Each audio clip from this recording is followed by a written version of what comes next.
حضرت فاطمہ رضی اللہ تعالی عنہا نبی اکرم صلی اللہ علیہ وآلہ وسلم کی سب سے چھوٹی اور لاڈلی بیٹی تھی۔ آپ کی ولادت بعثت نبوی سے 5 برس قبل ہوئی۔ اس دور میں عرب میں رواج تھا کہ نومولود بچوں کو پرورش کے لیے کسی دایا کی گود میں دے دیا جاتا ہے، لیکن آپ سے بے پناہ محبت اور الفت کی بنا پر حضرت خدیجہ رضی اللہ تعالی عنہا نے انہیں کسی دایا کے سپرد کرنے کی بجائے اپنی گود میں رکھا اور اپنا دودھ پلا کر پرورش کیا۔ آپ کو فاطمہ اس لیے کہا جاتا ہے کہ روز قیامت اللہ تعالیٰ انہیں ان کی اولاد پر دوزخ کی آگ سے محفوظ رکھے گا۔ آپ کے القابات میں زکیہ، رضیہ اور بتول شامل ہیں۔ بتول کی وجہ تکلیف یہ ہے کہ بطل کے معنی قطع کرنے کے ہیں اور فضل و کمال اور حسن و جمال میں دنیا بھر کی خواتین سے قطع ہے۔ آپ صلی اللہ علیہ وآلہ وسلم کا دستور تھا جب فاطمہ رضی اللہ تعالیٰ عنہا آپ صلی اللہ علیہ وآلہ وسلم کے پاس آتی تو آپ صلی اللہ علیہ وآلہ وسلم کھڑے ہو جاتے، ہاتھ پکڑ کر ان کی جبین مبارک پر بوسہ دیتے اور اپنے مقام پر بٹھاتے۔ اسی طرح جب کبھی آپ صلی اللہ علیہ وآلہ وسلم حضرت فاطمہ رضی اللہ تعالیٰ عنہا کے پاس تشریف لاتے تو آپ بھی تعظیم کے لیے اٹھ کھڑی ہوتی اور استقبال کر کے آپ صلی اللہ علیہ وآلہ وسلم کا ہاتھ پکڑ کر اپنی جگہ بٹھاتی۔ اس سے جناب سیدہ رضی اللہ تعالیٰ عنہا اور حضور صلی اللہ علیہ وآلہ وسلم کی محبت کا ہلکا سا اندازہ کیا جا سکتا ہے۔ جب مسلمانوں کو شیب ابی طالب میں مسحور کر کے ان کا معاشی مفاقہ کیا گیا تو حضرت فاطمہ رضی اللہ تعالیٰ کی عمر مبارک اس ٹائم 12 برس کے لگ بھگ تھی۔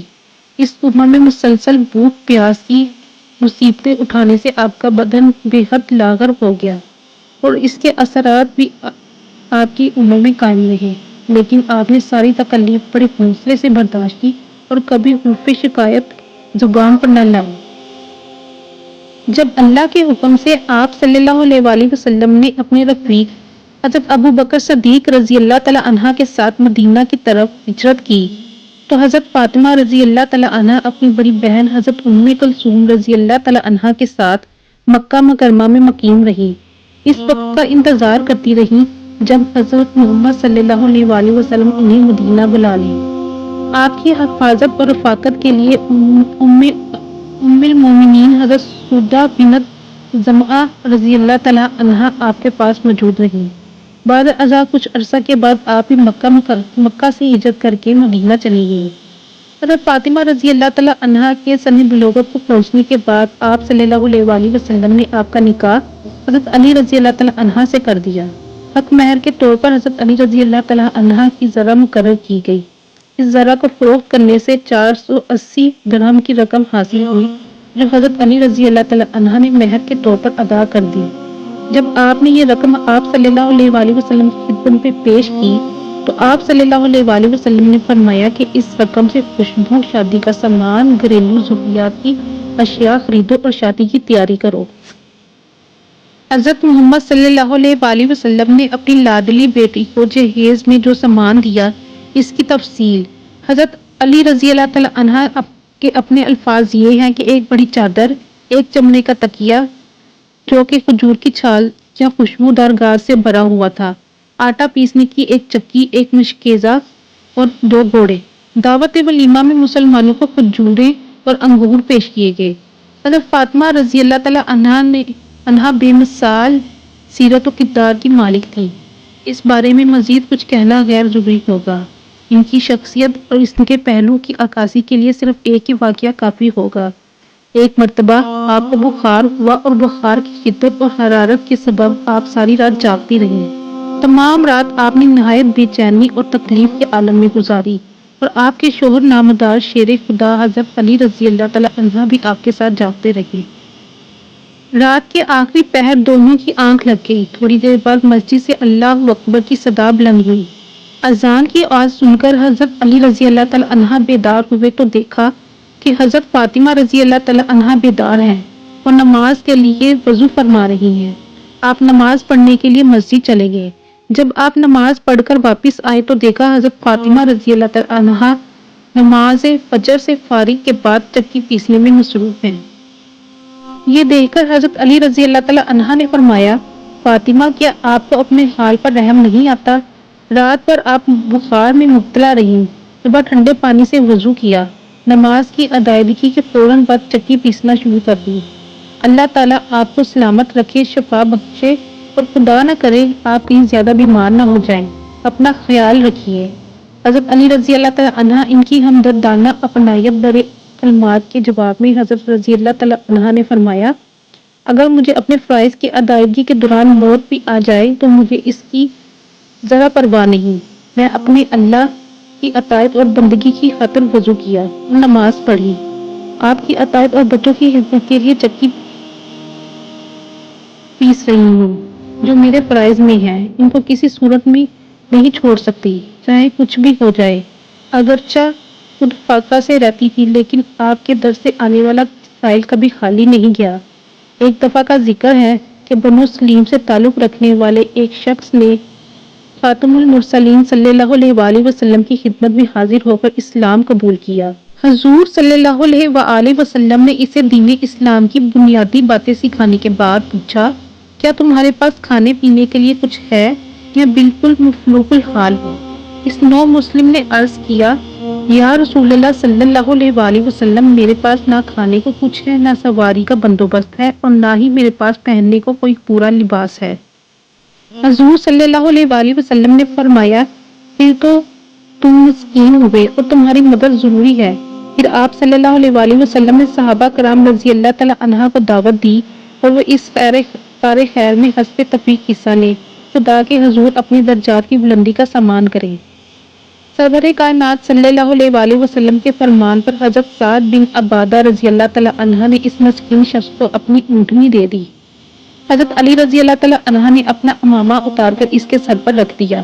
پھر حضرت سلمان فارسی رضی اللہ تعالیٰ عنہ اسے ساتھ لے کر اس کی خوراک کا بندوبست کرنے نکلے۔ چند گھروں سے دریافت کیا مگر وہاں سے کچھ نہ مل سکا۔ آخر کار حضرت سلمان فارسی رضی اللہ تعالیٰ عنہ نے حضرت فاطمہ رضی اللہ تعالیٰ عنہ کے دروازے پر دستک دی۔ جب آپ نے حضرت سلمان فارسی رضی اللہ تعالیٰ عنہ کی زبانی یہ ماجرا سنا تو آپ بے چین ہو گئی۔ سائل کو اپنے گھر سے حسب مقول خالی نہ جانے دینا چاہتی تھی، مگر اپنا یہ حال تھا کہ آپ کے گھر میں سب کو تیسرا فاقہ تھا۔ بچے بھوکے سوئے ہوئے تھے اور بھوک کی شدت سے خود آپ پر قحط طاری ہو گئی تھی، مگر آپ نے فرمایا، اے سلمان رضی اللہ تعالیٰ عنہ، چاہے کچھ بھی ہو میں سائل کو خالی نہیں جانے دوں گی۔ میرے پاس ایک چادر ہے، اسے شمعون یہودی کے پاس لے جاؤ اور اس سے کہو کہ اس چادر کو فاطمہ بنت محمد صلی اللہ علیہ وآلہ وسلم نے بیچا ہے اور وہ کہہ رہی ہے کہ یہ چادر رکھ لو اور اس کے بدلے مجھے کچھ جنس دے دو تاکہ یہ مسکین اپنا پیٹ بھر سکے۔ حضرت سلمان فارسی رضی اللہ تعالیٰ عنہ حسب ارشاد چادر لے کر شمعون یہودی کے پاس چلے گئے۔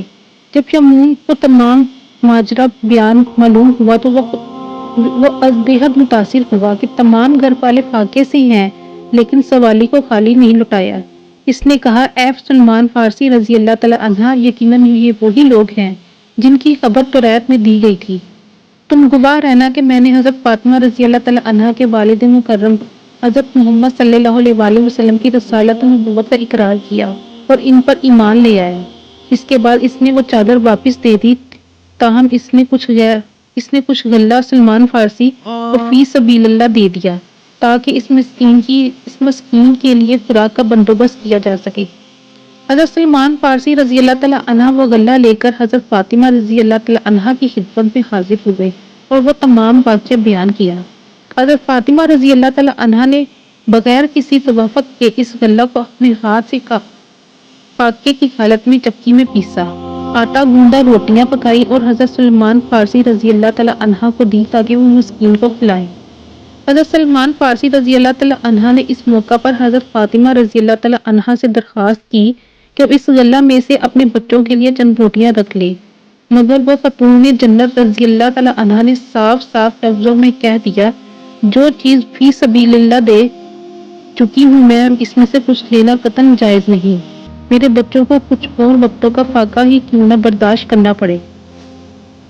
رب کائنات نے آپ کو حسن رضی اللہ تعالیٰ عنہ اور حسین رضی اللہ تعالیٰ عنہ جیسے بیٹے عطا فرمائے جنہوں نے عالم جوانی میں جانیں قربان کر کے اسلام کا پرچم سر بلند رکھا، اور ان کے متعلق سرور کائنات صلی اللہ علیہ وآلہ وسلم نے فرمایا، جس نے حسن اور حسین سے محبت کی اس نے مجھ سے محبت کی، اور جس نے ان دونوں سے بغض رکھا اس نے مجھ سے بغض رکھا۔